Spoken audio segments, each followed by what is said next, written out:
Hey everybody. So I want to talk a little bit more about the revivals, the church service, and the reason why, like, casting demons out of people, like, that's a good thing to do.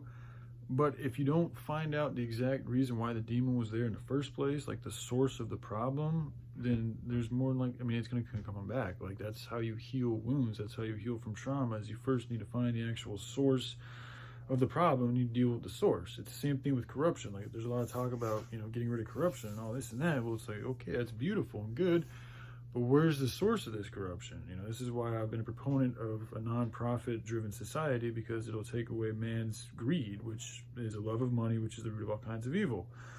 So it goes, the same thing is true with these revivals, and people are casting out demons out of people, which is not, like I said, it's good to do that, but if you don't have an order or a routine or a structure or an infrastructure or a work program that's not aligned with love, then evil spirits are going to be able to get back into their body and their soul, because they're still perpetuating a life that's aligned with sin. Even if, like, and that's just like saying, like, if they just go back and work the 9 to 5 and do all the good things, like that's hard to do on its own. But even that in itself, because of the nature of the work, will bring the vibration of your body down.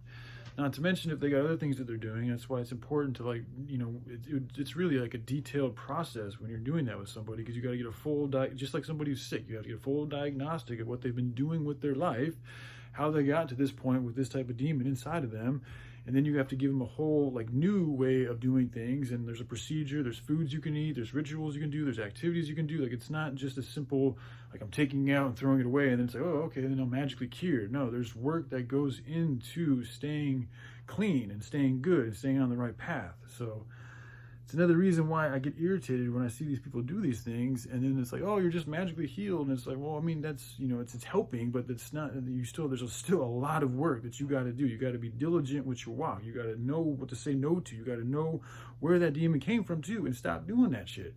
And a lot of it comes from the nature of our reality, the way we work, the way we engage with people, how we spend our time, how we spend our money, what we're perpetuating. So, this is something that's kind of new. I don't see very many people talking about it, so I'm going to be going into it with more and more detail, because there is a lot of Christians out there and good people who I think think they're doing the right thing, like with Jesus and everything like this and that. And it's not that they're doing the bad thing, it's just that there's more to the process. There's more to the duty, in my opinion.